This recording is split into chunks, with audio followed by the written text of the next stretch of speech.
அனைவருக்கும் கணித வணக்கம். இப்போ பார்க்க போகிறது 8ஆம் வகுப்புக்குரிய கணக்கு பயிற்சி 1/5 4வது கணக்கு பார்க்க போகிறோம். 10,985 எந்த மிக சிறிய எண்ணால் வகுக்க ஈவு ஆனது ஒரு முழு கன எண் ஆகும் என காண்க அப்படின்னு சொல்லி கொடுத்துருக்காங்க. 10,985 இது கொடுக்கப்பட்ட நம்பரை நம்ம என்ன பண்ண போகிறோம், பகா காரணிப்படுத்துதல் முறையில் நம்ம கண்டுபிடிக்க போகிறோம். கண்டுபிடிக்கும் பொழுது 10,985 இதை வந்து நான் ஃபஸ்ட்டு 5 இலக்கம் 1ஆம் இலக்கம் இருக்கிறனால 5 வகுக்கிறேன். 2 5 1 5 5 மீதி 4 48, 9 5 45 மீதி 3 35, 7 5 35. அப்புறம் கிடைச்ச நம்பர் 2197 இருக்கு. இதை வந்து 13ஆம் வாய்ப்பாடில் தான் இது வகுப்படுது.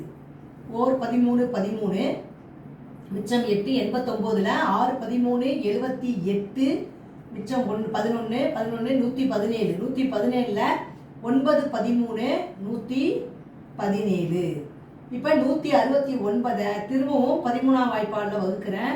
13 13 மீதி 3 39ல் 3 13 39 13ல் திரும்ப வகுக்கிறேன். 13 13. இப்போ பகா காரணிப்படுத்துதல் முறையில் என்னென்ன கிடைச்சிருக்கு பாருங்க. 5 × 13 × 13 × 13.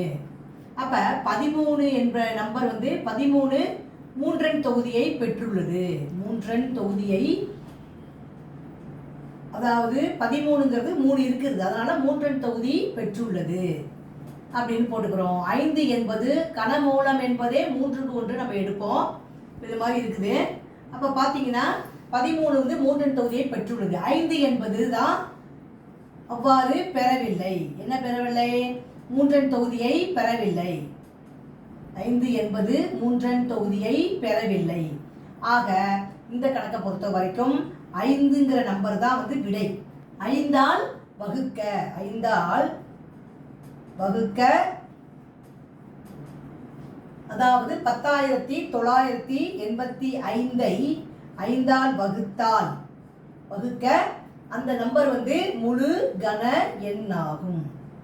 முழு கன எண் ஆகும் அப்படிங்கிறது தான் இந்த கணக்குக்குரிய விடை ஆகும். 5ஆல் வகுக்கணும். ஆன்சர் இப்போ வந்து 5. அதுதான் வந்து இந்த கணக்குக்குரிய விடை ஆகும். புரிஞ்சுங்களா?